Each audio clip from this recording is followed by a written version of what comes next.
Masechet Chagigah is the end of Seder Moed, and to some extent it's a little bit of Kachim because it deals with the Korban Chagigah, but the Korban Chagigah was brought on Yontif, so it really falls into Seder Moed and deals with Yom Tovim and a number of laws about Yom Tovim. So there actually are three different Karbanos that were brought when people came to the Beis HaMikdash. And today we don't have a Beis HaMikdash, as you know, and therefore we cannot bring any of these Karbanos. So the way, there is one that's a Shalmei Chagigah, which is a celebratory kind of Karban. We can celebrate today with Basar and Yayin, perhaps. Remembering this, and as well it creates a certain amount of happiness for us as well. So there are those three karbanos. We'll go through this and then we'll take a look at the Rambam himself. I'm sorry once again it's not clear. This was in lieu of a scan machine. I used a photo from the camera, correct? Okay. Yeah, as you can see it's in yes, okay. Low tech.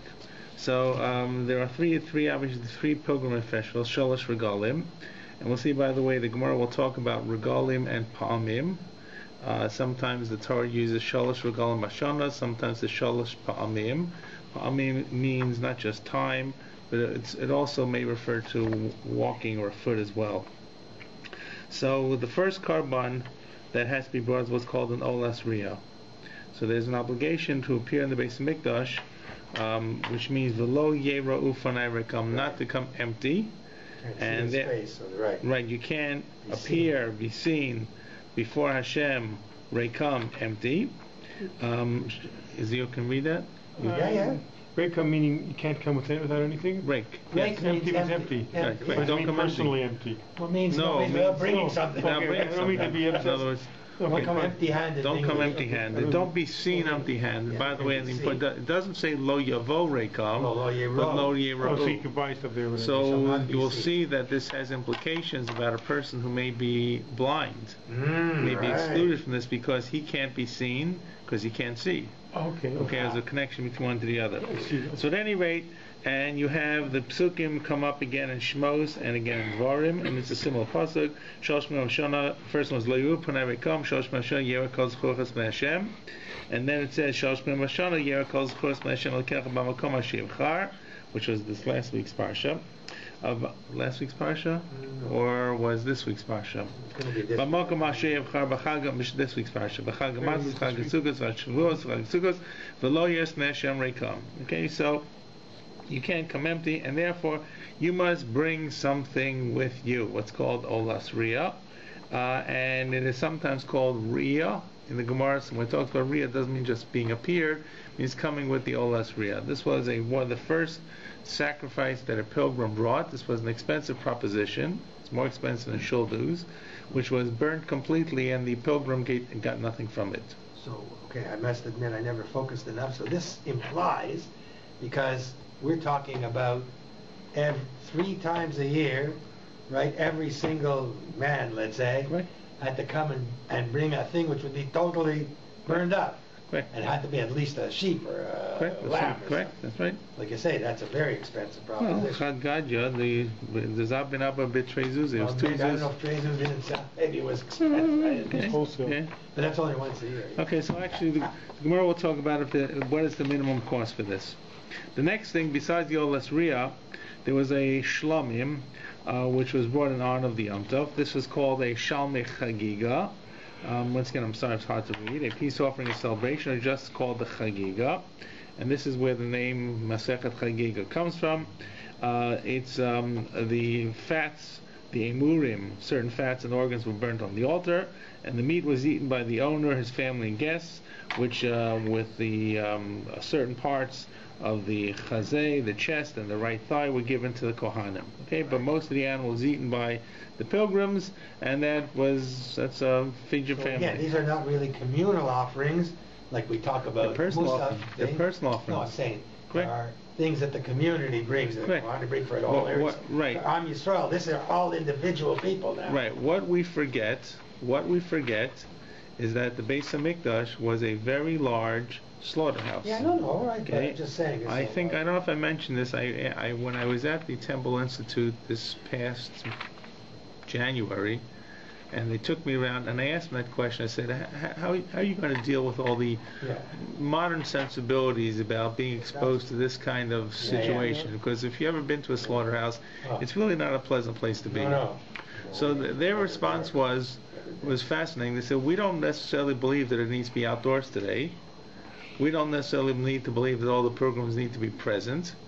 It's like you bring your animal and then you pick it up at the deli counter. Right. So, no, because if you actually think, I mean, again, with all the nisim is nice, but if even 300,000 people came with 300,000 animals, not to be slaughtered over a week or 2 weeks, but mamash. You'll see, not everybody made it the first day to bring their carbon. They could make it up for the week that follows. So let's assume that it was spaced over a week. Yeah. But let's assuming that it's a lot of people. It's a lot of people. It's a lot of animals and a lot of slaughtering. Okay. But quite honestly, if you think about the amount of meat that people buy for Yontif, okay. Think about what.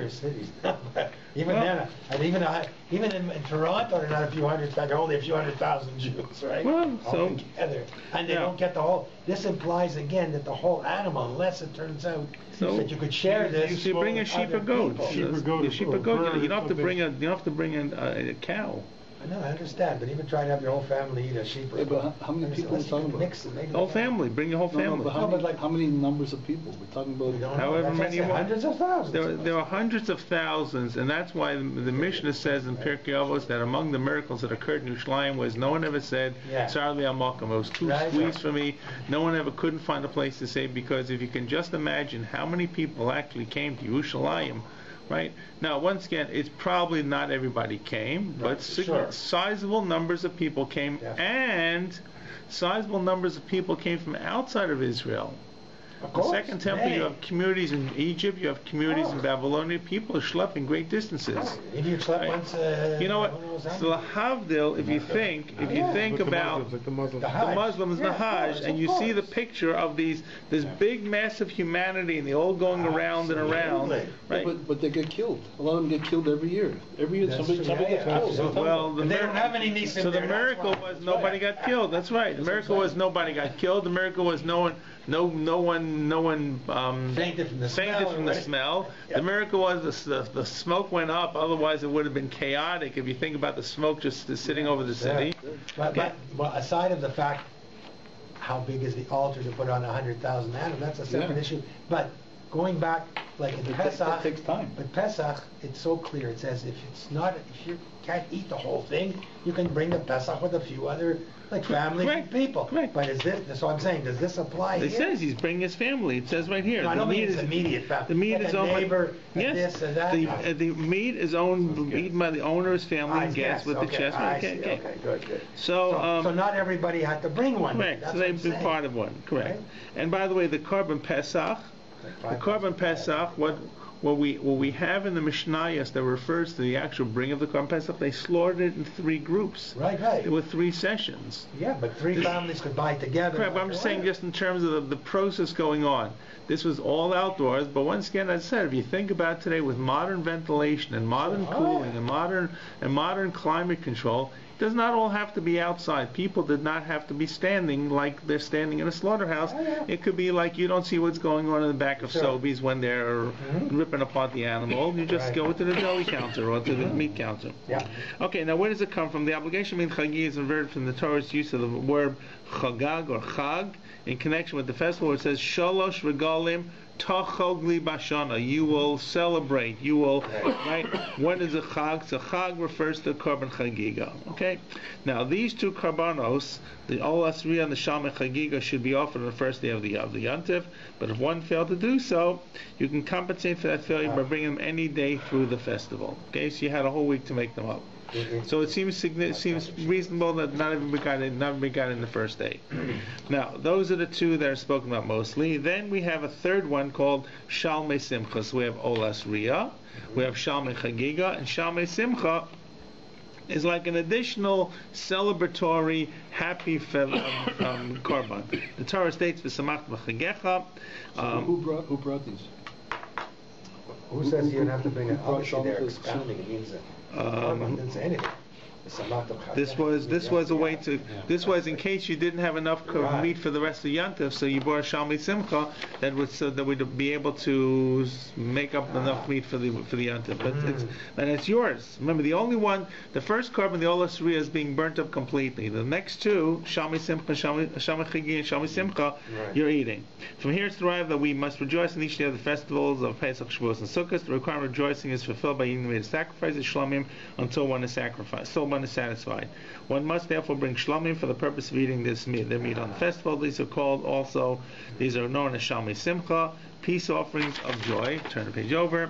Since the obligation of rejoicing applies in each day of the festival, shalmi simchas must be eaten every day for the fulfillment of the mitzvah. Okay? So in the period when the temple is not staying, it's not possible to offer sacrifice mitzvah. Rejoicing can be done and can be fulfilled in any way that brings pleasure, such as men drinking wine, according to some authorities, eating meat, right? Eating non-sacred meat, and for women wearing new clothing. Okay, there's a bit of a gender bias there. Okay. Actually, footnote 2 is interesting that you also did, because that's sort of interesting. Right. You don't have to buy animals for this purpose. Well, it says if you could fulfill enough of your whatever appetite. No, it says if you had other sacrifices, it was not always necessary to buy animal soul for the purpose. If one had other animal sacrifices over during the festival, for example, you may have made a neder. Yeah. You may have made a nedava. Or even maybe, Chagigah, maybe you had a korban chatas. You had a chatas that you were eating some of it. Right. Yeah. The osham. There are all kinds of sacrifices that are mentioned. So it's possible that the key, in other words, is you should have meat to eat on Yom Tov. Yeah, right. Okay.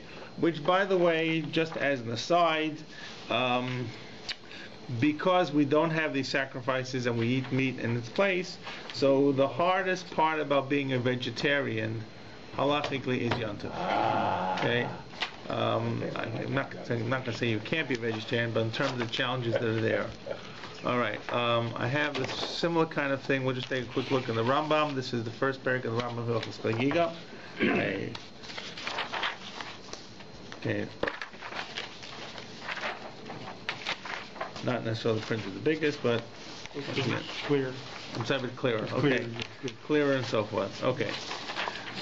So, translation. The translation is right below it. Oh, Where's the translation on Chabad? Oh, they have the whole Rambam there. They have the whole Rambam, the whole Tuga Rambam in English, and the Rambam with Nekudot is on Machon Mamre. Chabad doesn't have Nekudos on the Rambam. Okay. All right. Who has it with Nekudot? Called Machon Mamre. Machon Mamre is a site that has Tanakh, I think. Tanakh, Talmud Yerushalmi, Rambam, and one of the Rambam versions they have is with Nekuda, which makes it readable. Okay, good. So there are 3 chapters in Hilchos Chagigah. The first chapter just really spells out what's going on here. So first the Rambam says, and this, by the way, the first 3 lines are not translated in the English, I'm sorry, that there are 6 mitzvot that he talks about, 4 mitzvot that say and 2 mitzvot lo say. 1 is Leheiros B'nei Hashem, to be seen before Hashem. 2, L'chog B'shalosh Regam, to celebrate. 3, L'smoach, okay, which these, by the way, seem to be talking about the festivals. And 4, Lo Yira Rekam, not to appear empty.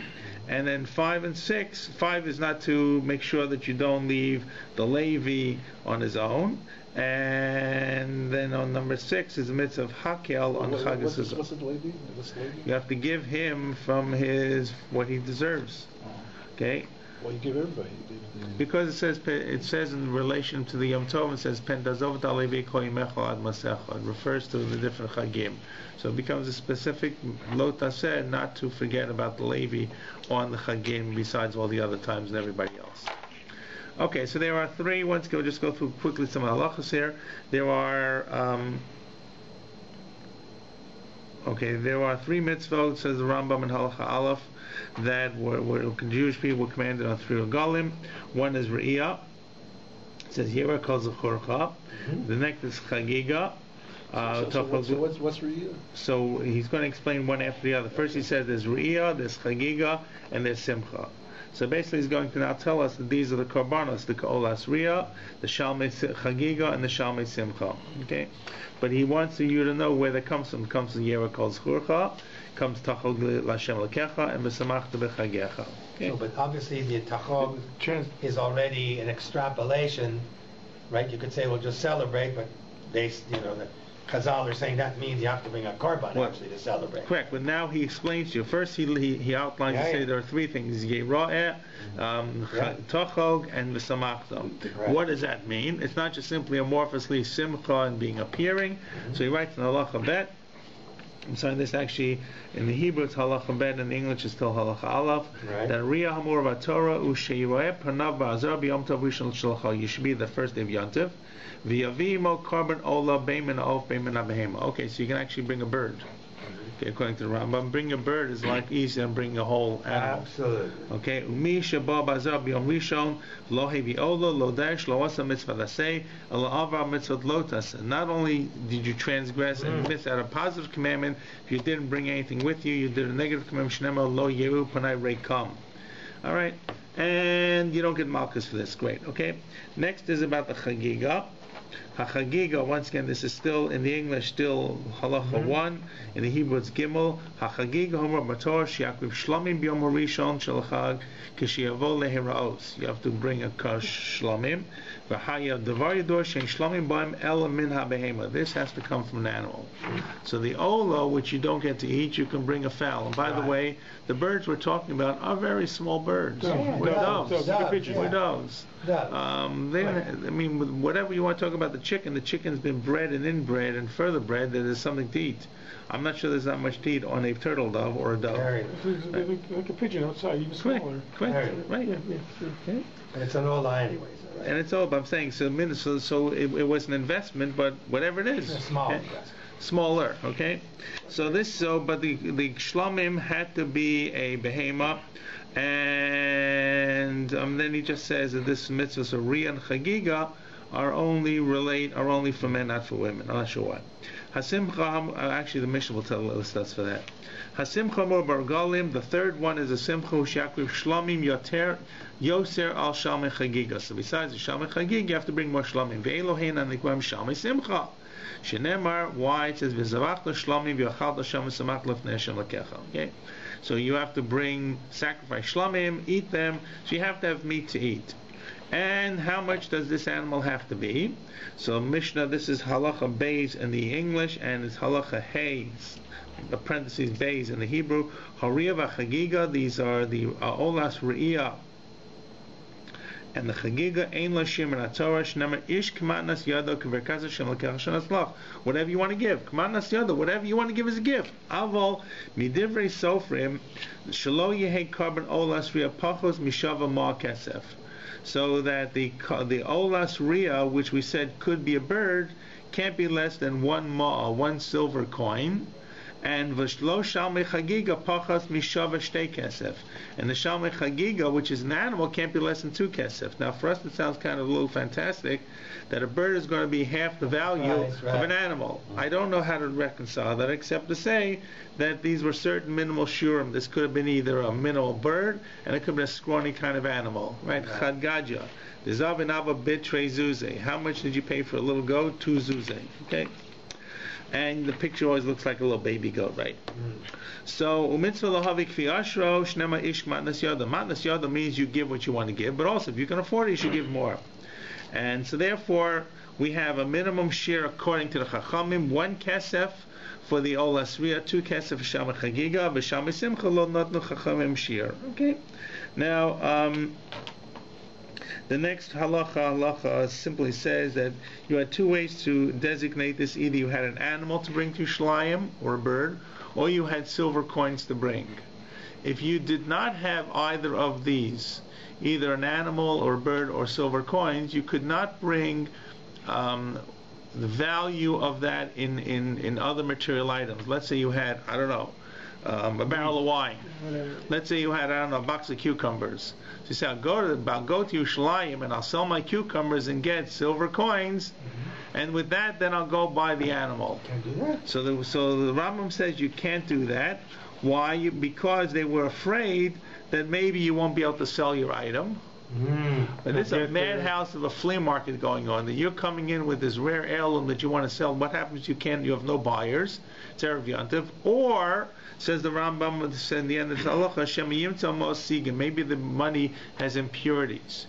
In other words, you haven't had a chance really to look at the money. The silver is only as good as the quality of the silver.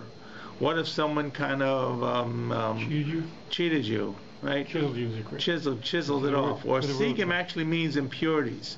So this almost looks like that they were private mints.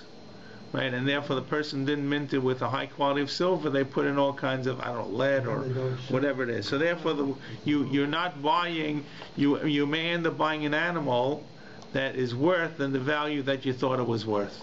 Low kesef, the low korban. So it sounds, the ones that actually, no, but it says, Rekam below kesef, below korban.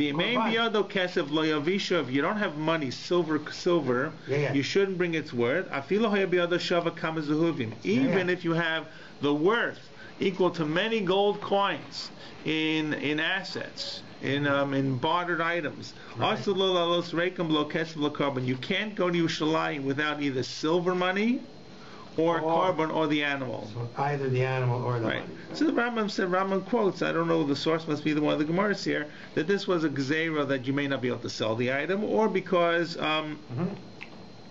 or give you an impure coin, it won't be worth 2 zuzim, let's say. Okay. Now what happens if you couldn't bring this on the first day of Yontif? If you didn't bring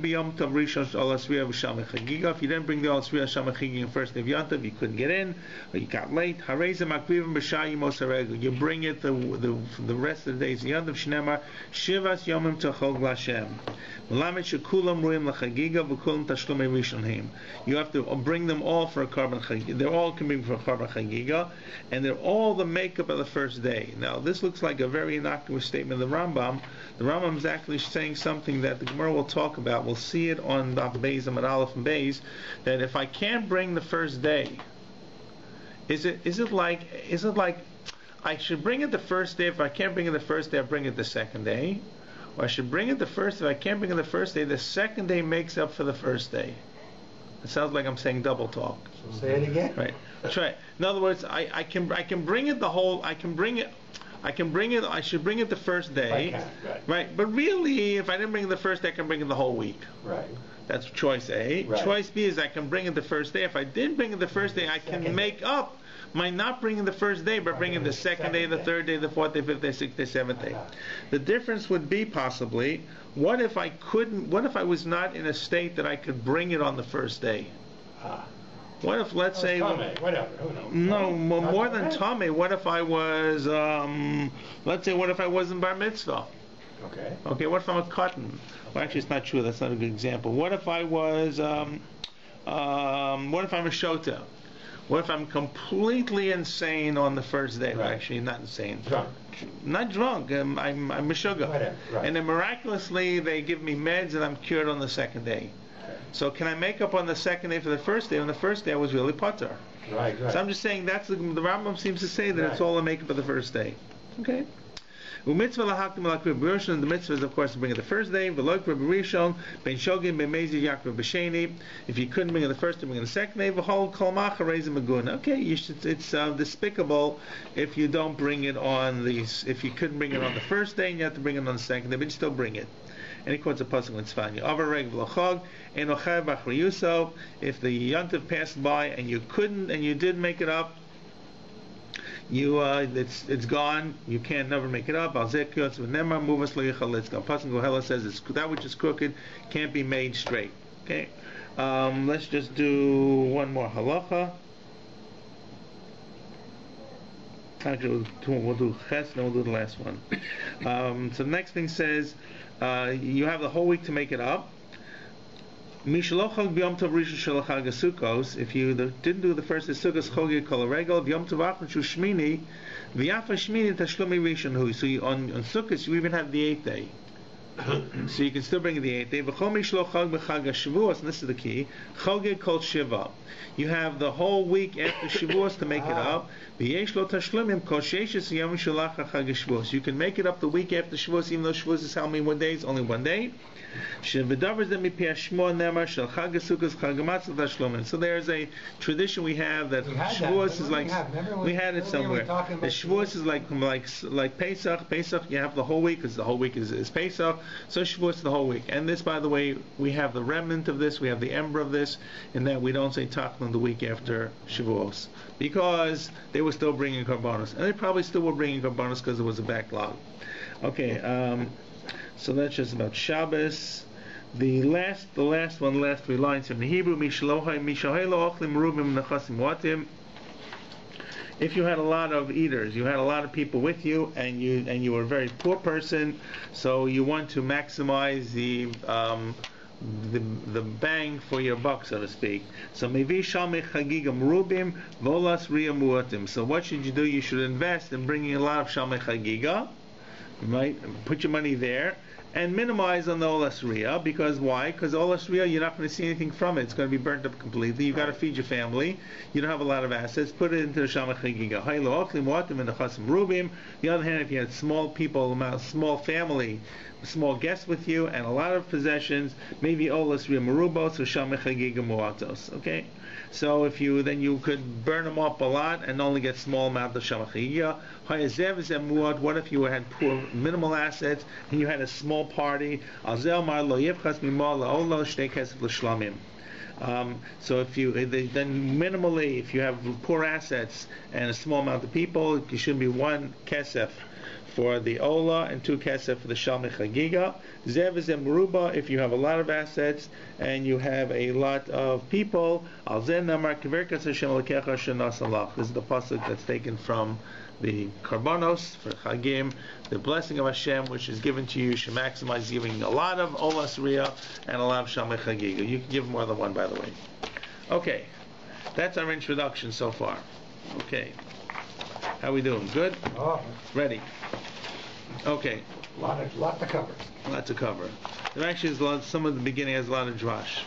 Okay, Hakol Chayav B'Riyah. Okay, now that we learned this, we understand when the Mishnah says Hakol Chayav B'Riyah, right? It only applies to men. Well, we'll see who it applies to and who it doesn't apply to, but it doesn't only mean coming, it means they have to come to the Azara, and they have to bring with them the Olas Riyah. So Riyah has two meanings here. Right. It means Riyah is called Zuchurcha, and when they come, they have to bring the carbon Riyah.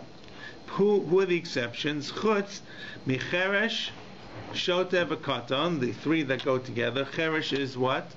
Deaf. Okay. Deaf, it's interesting why a deaf person would be so deaf. The Gemara will discuss this, whether it applies to a deaf person or a deaf mute. Okay. Which type of cheresh are we talking about? The person. Deaf mute. So they're used in different contexts, and the Gemara will talk about cheresh hamadaber v'eino shomea and cheresh eino medaber v'eino shomea. By the person who can hear and does not speak is called an elaim. A person who can hear, elaim. Right, a mute is called an elaim. Right. Okay. Correct. Comes up for Moshe. When Moshe says to Hashem, I don't want to go. So Hashem says, finally, Misam Pel Adam, Misam Pel Adam, something, Elaim, or something. Right. Okay. So the point, but it is, in other words, that a cheresh can be one of two, either a complete deaf mute or a person who's deaf who can still speak. Okay. Both of those that exist. The reason why a deaf mute, by the way, today or a deaf mute is excluded from halachas is because the Gemara felt that they had no way to process knowledge. Right? Right. So therefore they were considered equivalent to, I don't want to say shoteh, but a person a tinok or a cotton who could not really be responsible. Because you couldn't communicate with them and they couldn't communicate to you. Correct. So now there may be in addition and that's about a complete deaf mute, right? there are maybe other exclusions why a person who is deaf but can speak, you see they can communicate, Sure. why that person may be potter for certain mitzvot. And we'll see whether Re'iyah is one of them. But normally Cheresh, who is included with all the other exclusions, is a person who's both deaf mute. So Cheresh Shotev Katan. Well, the Gemara is going to discuss what type of Cheresh it is. The Gemara is going to discuss what is a Katan. What do you need to be considered Katan? The Gemara is actually going to give 3 different simanim, whether you need 1, 2, or 3. Katan is obviously under bar mitzvah, okay? And then tumtum and androgynous, and these are people of indefinite sexual gender, right? And they're going to be excluded because nashim are excluded, and it says Yeroeh kol zechoracha. So any time that you have an exclusion for women, these 2 types of we're not sure they're men. That's right. These types of amorphous gender people are included as well. A tumtum is of indefinite sexual characteristics, and androgynous has both. Right. Right. So they're going to be included. Nashim. Then we have avadim shein meshuchrarim. These are non-Jewish slaves that were not freed. Right. Mm-hmm. Okay? Yeah. And the halacha is that a avada she'en meshuchrar is going to be equivalent in obligations like a woman. The implication of this, though, is if you had a goyish eved that you did free him, which you could have done, becomes Jewish, or his family could even free him if they had money, or so then he's chaya for Riyah. He becomes Jewish. That's correct. Jewish. Why does he become Jewish? He becomes Is that the story in the Gemara? He becomes Jewish when you redeem him. The story in the Gemara, they wanted a minion. They wanted for a minion or something. The Eved Kanani, who is really subjugated forever. Lola Mahem Tavodu. It's a very funny status. The status is like half Jewish, or status is like equivalent to the obligation of women, which means he can't do Averos, but he's really not obligated doing mitzvot. If he were to be freed, he becomes now Jewish. He goes into a complete Jewish status. And so actually what we're going to talk about in the Gemara is going to deal with something that's one of these unusual kinds of cases. Gemara talks about unusual situations. About what if 2 people own a slave, one of them, one sure, they're partners. one redeems him, one frees him. No, but you wonder what happened. Again, I don't know. Maybe they won't deal with it. The most common form. Well, we know in the Roman society you have freedmen. No, I'm saying the most common, when it came to Canaanim, hey, we're talking hundreds of years after we conquered. So they're not Canaanim. They're there shouldn't be any Canaanim. So it usually was in wars that you captured people and you turned them into slaves. So we went and fought Moab. We went and fought Moab. We captured some people, started killing them and make them slaves. But their family, very often people ransom. Like the Jew owns the guy. He's worth $1,000. Some rich relative of his who's also a Moabite comes and listen, I'll give you $2,000, free the guy. Of course they'd free them. They certainly can't be, they wouldn't be subject to. We're talking about people who were born on a slave trade. I get it. Born in maybe already. What? Was there a bris for these people? I don't think so. Maybe when they were freed. Maybe when they're freed.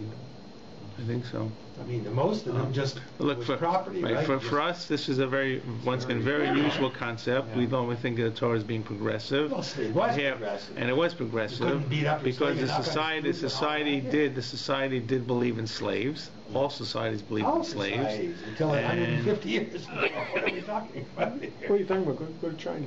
I'm saying today there are slaves in Africa still. Yeah. But I'm saying in principle, we only got rid of it 150 years ago, right? So right. So at any rate, this is avodim shem meshuchrarim. They are not obligated. It wasn't that there are slaves. The part that got me is the implication that if I free a slave, all of a sudden he's Jewish. He has to bring Riyah. That was the part that. So there is in fact there is a very famous slave called Tevi. Yeah, that's the story. Yeah. Tevi, Rebbe's slave, who knew more Torah than most of the students who came because he was there. A Jewish slave. No, it wasn't. It was not a Jewish slave. Because there were Jewish slaves. He was not a Jewish slave. Yes, no, not a Jewish slave. Okay. Right. Then the rest of the list continues. So we have Tumtum, Drogans, Nashim, Avodim, Shem, Shachram. Then these are all people, by the way, who are exempt. And then we have a listing here of different people who have specific exemptions, probably because they couldn't get up to the Beis HaMikdash. Chagigah is a lame person, and the reason is, even if the Chagigah can go, the lame person can go, let's say in a cart, or he's got a contraption, or many lame people can go just slowly or with difficulty. Correct, but this is a person who can't go at all apparently. So the reason is because shalosh regalim, that a person has to go on his own regel, on his own foot power. Gotcha. Okay. The next person is a summa. Summa is a blind person, and one of the psukim says, "Bevo kol Yisrael le'raos." When the Jewish people come to be seen, and the Gemara will learn from us, the same way that they have to be seen, they also have to see. Okay. So someone who could walk have to walk the whole way, or you could take a cart too. Has to walk. Some of the way. Maybe some of the way. Has to walk from Yerushalayim to Rabbi. Doesn't have to walk all the way. Oh, okay. The last bit. Okay, now, Rabbi is the Temple Mount, so it's not that far. Okay. We still have to walk a little. You have to walk a little bit, but right, correct. But it's and the reason probably the Yerushalayim to Rabbi is you could extend the Beis HaMikdash theoretically into Yerushalayim. You couldn't extend the Beis HaMikdash into Tzfat, into Tel Aviv. Okay. So I think we have the Summa. The Gemara will talk about what if a Summa is blind in one eye. Oh. There's going to be a lot of derivatives from Drash. Right, sure. Right? Okay. And they had to decide. These are, real questions. Correct. Right? Yeah, and you also have to remember most of our Mishnayos, the formulation we have is formulated in a way that's after the destruction of the Beis HaMikdash. So these are not laws that are applicable at this point. Right? They're recreating the reasons for the laws. It's not living halacha in many cases for Beis HaMikdash. This is the students of Rabbi Akiva. These are who come up, and even though we have Beis Shammai and Beis Hillel. So we'll talk about Summa in one eye, and then we have who the others, Chole and Zakein. Right. So these are people once again who are unable to get up on their own. Misheino yochol lalos b'raglav. So Chagigah, Summa, Chole, Zakein, and Misheino yochol lalos b'raglav are really one type of subset. The first set is really people who are male, who have knowledge. They're defined as males, and they have das. So that excludes Noshim and Avodim and Shota and Katan and Cheresh and Tumtum and Joiginus. The second set are people who basically are difficult or unable to make it up to Yerushalayim in a physical state. There's a physical disability that they have. It's not a sexual disability. It's not a gender issue. It's a health issue. Now the Gemara says Ezel Katan. So Katan we described before as a person under Bar Mitzvah. The Mishnah says not really true. Ezel Katan says Machlokas Kol She'eno Yachol Lirkov Aksevel Shalaviv V'Lalos Mishlayim L'Harabayit. What is a Katan who does not have to go? Once again, of course, we're dealing here with a male child because it's only males. So it's if the child is unable to sit on the shoulders of his father to go up from Yerushalayim to Harabayit. That's a long way before Bar Mitzvah. That's correct. So right. In other words, it's two. Kata, you can include an 8-year-old already. Let's say it's too heavy to go. Okay. Right. Okay. So that kid has to go to Azariah. So obligation. Sounds like he has to go. Yeah, the whole family has to go. In other words, he has to go actually to the Beis HaMikdash. That's what it looks like. And who says this? Beis Shammai. Beis Hillel Omrim. Not so fast. Kol she'en yochel lechos biyado shalaviv v'lalos mishlayim harabayit. No, you can't get a free ride. You got to actually go on your own power. That makes a lot more sense. Shenemar shalosh regalim. As we said before, when it came to the Chagigah, the lame person says shalosh regalim with a regel. So you only chayv re'iyah, the person who can regel, who can go up with his feet, so to speak. So yes, he can hold on to his father's hand, correct? But nonetheless, he has to go under his own power. Yeah, but these are even smaller. Now, so it doesn't really mean. Doesn't mean 3 legs. Right. It does. No. What it really doesn't mean. It doesn't mean that the child is obligated for the mitzvah. So what does it mean? Because we know that no child is obligated under bar mitzvah. It means there's a mitzvah of chinuch to educate the child from this age. In other words, it's not going to be defined as the child is the child is obligated no mitzvot before the age of 13. Maybe he's so obligated for this one because it's chutz mit. Chayavim b'yiriyah. Correct. It means he must be seen. But in other words, you're obligated to do the mitzvah of chinuch, to train the child from this age. You, father, are obligated. Yeah, it sounds like you have the obligation to bring him there. That's the point. Correct. Right? Correct. If you didn't bring him, You missed out on the mitzvah of chinuch for your child. Well, That's I'm making a distinction between chinuch, which you could say is always a good idea. No, chinuch and is this not always. sounds like The answer is chinuch is not always a good idea. Chinuch is a good idea when it's appropriate. yes, but here I'm saying it's an obligation to me. At least I read it. It means you have to bring that child. If he can walk and he can hold your hand and he's capable of walking the last distance, you cannot leave him at home unless, God forbid, he's sick or something, right? That's the way I read it anyways. It's chayavim b're'iyah. So this kid is chayav b're'iyah. If he's not old enough to go on his own, then according to Beis Hillel, you have an obligation as his father to hold him by the hand and take him at least. That's the way I would read it. But the way Rashi reads it, What is Rashi? Rashi says it's the Rashi Ezel Katan. Okay, Ezel Katan Avo Mikan Va'elech. Even though the cotton is not obligated in the Torah, Hitilu Chachamim al Avi v'al Imo lechancho b'mitzvos. Okay, the rabbis put on his father and his mother. By the way, it's interesting. Rashi includes the mother here as an obligation as well. Okay, which is interesting because I don't always have to agree with Rashi. No, but I'm saying. But it's good, correct. Okay. No, it's fine. I appreciate it. Correct. So, what does that mean? So the implication is when the child is bringing a korban, is the child bringing his own korban? No. Okay, or is the child joining in the korban? If the child brings his own korban, it's not going to be a korban. All Tosa says will be like a nadava, like any donated korban. If you were like Mr. Trump, and you wanted to take your kid up to.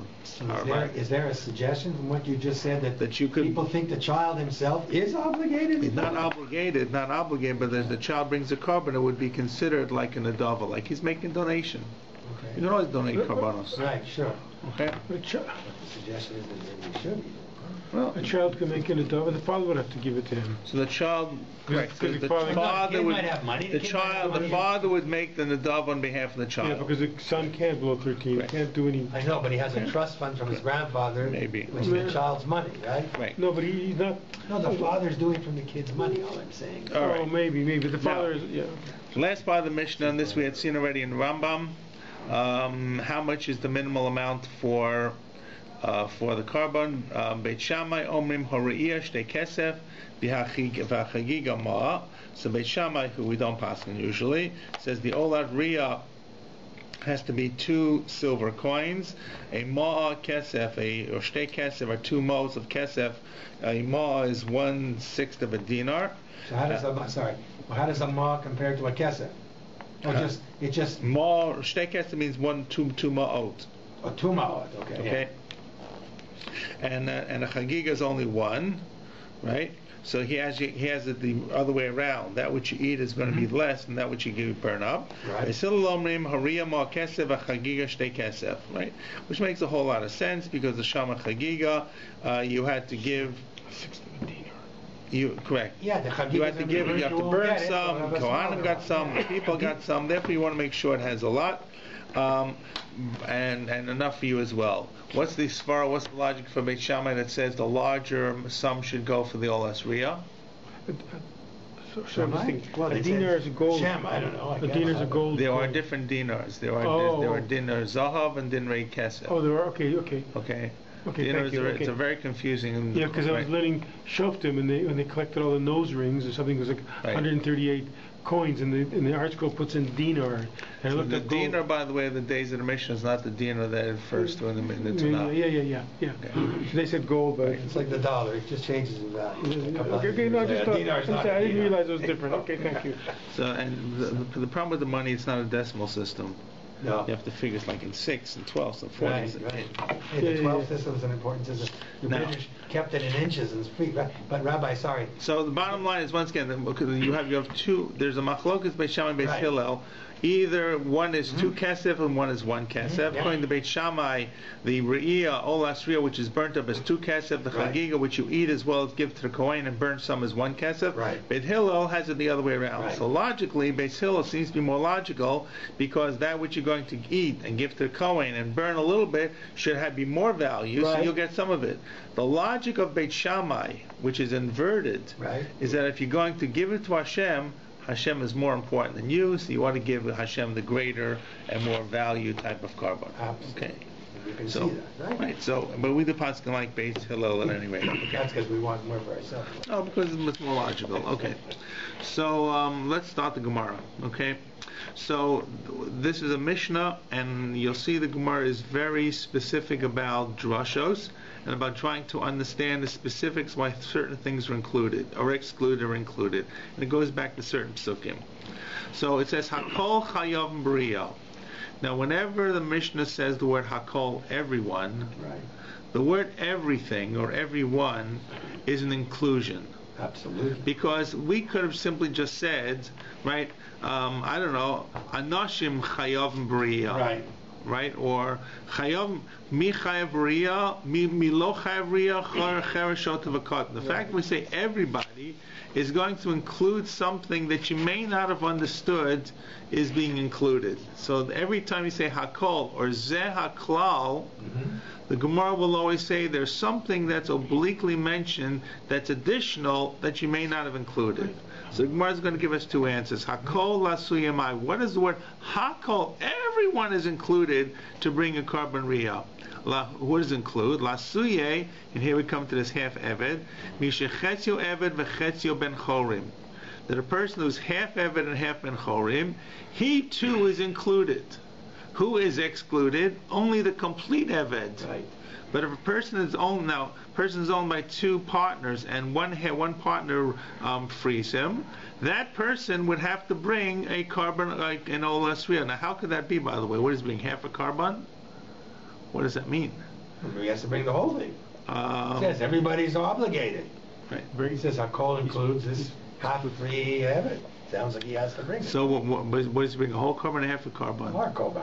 We don't have half carbon. Splits with other guys in there. So, well, first of all, what does it mean to be owned half by 2 people?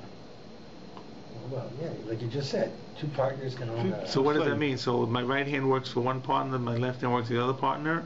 It's usually alternative days. Oh, yeah. There's a Okay. Yeah. Monday and Wednesday works for A, and Tuesday and Thursday works for B. Right, or whatever it is, Monday, Tuesday, Thursday. So whatever it is on the specific day, he's working for a particular partner. If you want to falls on the day, he's working for the guy who freed him. That's what it would look like, correct? Or the next day, correct? So that's what it would probably be in terms of when he would have to make it. So some years if Yom Tov falls out, some years you'd bring it, and some years you wouldn't. Or they'd organize things. So but some years, so they organize things you would never. But some years you would bring it, some years you wouldn't. Okay. No, I don't know. I'm asking him. I'm sort of. He would make it up the next day. No, he'd make it up the next day. Oh, remember. If you didn't bring it the first day, let's bring it the second day, right? No, but that's what's a week on and a week off. So first of all, this chetzio eved, this chetzio ben chorin, comes up in a lot of cases. It's not really clear how frequent this was. And what does it mean? You wouldn't think it would be very frequent because either one guy would buy the other out. It's like 2 partners who don't want to be partners in a thing anymore. We don't normally... What does this mean? So the guy is free on alternate days. What can he so do? What is he goes, he's not allowed to get on alternate days? What does that mean? Like correct. What does it mean? And does he marry somebody? Exactly what it means. Actually, he's got 2 wives. One Goyish wife. He got one Goyish wife, one Jewish wife. So more importantly, he can't have any wife. You'll see in a moment. Oh, okay. What? Just a minute. Because he's not one or the other. So the Gemara, the first answer the Gemara says thinks and suggests that a person that's half Eved, half Ben Chorin, this person is included to bring a carbon olas riyah. Right. All right. Yeah. Ravina the Amar Mishechetzio Eved v'Chetzio Ben Chorin Patim and Ariyah. But according to Ravina, who has an opinion that says no, a half Eved, an Eved of a half a person or half Eved is part of olas riyah. This was not a unanimous opinion that person is included. No. Ravina specifically excluded him. So let's first we'll put the half Eved on the side, but let's first deal with what does Hakol come to include. Right. We're trying to deal with the word Hakol in the Mishnah. So Hakol Lasuyemai. Yeah. What does the word Hakol come to include? So Gemara says Lasuye Chagigah biyom Rishon, but it pashet biyom Sheni. Person who was lame on the first day and became completely healed on the second day. I gave you a case of insanity because they don't want to give away the Gemara. But this person couldn't walk. He was medically, biologically, physically lame. Okay, and somehow the next day he's cured. He's walking. Okay, so therefore this kind of person would be obligated to bring the carbon olas riyah when he's cured on the second day. Right. Okay, the Gemara just didn't feel that you could have insane people who became cured that readily and left insanity, but you could have people who did have foot illnesses and they were cured. So the Gemara says, okay, but there's a problem. That makes sense according to the opinion. Says kulam tashlumim zeh lazeh. Remember I gave you the example, if you can't bring in the first day, what are the rest of the days? If I can't bring in the first day, can I bring in the second day, the third day, the fourth day? Or if I say it's like they're alternative days, it's A, 1, or 2, or 3, or 4, or 5, or 6, or 7. So I understand the guy who is lame on the first day gets cured on the second day. He should bring a carbon chagigah, a carbon excuse me. Right. But lamad amar kulam tashlumim derishon. But if you say that no, the other opinion that they really should bring on the first day. If I couldn't bring it on the first day, then the second day is a makeup for the first day. The third day is a makeup for the first day. The fourth day is a makeup for the first day. But if I couldn't bring it the first day, if I'm not obligated, I'm out. No makeup. There's no makeup. Hakolu suyemai. So what I can't say a person is excluded the first day and because they're lame and they're going to be included the second day. It doesn't make sense. Is this a question or is this an answer? There's a question. So Question against the answer. Hakola, so it's a question against the answer. The first answer we said was about a half Eved. We said, but Ravina says a half Eved is potter. So it's not going to be half Eved. It's going to be a guy who's lame on day 1 and is walking on day 2. The Gemara says, but that only works if you believe that all the days are equal. If you say all days are makeup of the first day, if you're out on the first day, you missed the cutoff on the the day, you can't get in. There are no makeups. You didn't make the cut to the team. You can't cut the team on the right. No, but it's not necessarily the case. Like, what about the guy who's a convert? What are we saying? The guy's a convert the second day, according to this opinion, couldn't bring a Kol Asriya either. According to this opinion, but that's not the halacha necessarily. But bringing Kol Asriya probably is the halacha. No, I meant if you missed out at the beginning, that you lost out the whole thing. Like, I'll give you an example. The guy's a convert, and he becomes a convert during the spirit time. So it's not. So he continues on with the spirit. He's not excluding the spirit the rest of the time. I'm not sure. It's a big question. For example, about a bar mitzvah boy. Okay. No, but back to what he's saying. Didn't we learn in the Mishnah, I thought, or somewhere, when you were looking over the halachas that you translated, that you can bring these things on the other day, or that only applied to the shlamim? I'm trying to remember. It's only the shlamim. The question is, well, the makeup for the re'iyah, is the makeup for re'iyah as a makeup for the first day or equal days? Okay. So therefore, the second answer or the second choice is put aside. So I'll call Asuya Mai. What does it come to include? So Gemara gives a third choice. Lasuye sumo bi'achas me'einav. A person who's blind in one eye and can see in one eye. And we're now saying that the Mishnah is coming to include that kind of person, Right. who now has to bring a korban olas riyah. Right. But the Gemara puts the caveat in the lo kehai tana. But it's not like the following opinion. The Tanya, who says Yochanan ben the Havoy Omer Mishum Rabbi Yehuda ben Tema sumo bi'achas me'einav potter min hariyah. A person who's blind in one eye is potter. Shenemar yira'eh yir'eh. It says, which means kederach sheba leros kach ba leros. The same way that you are seeing is the way you are seen.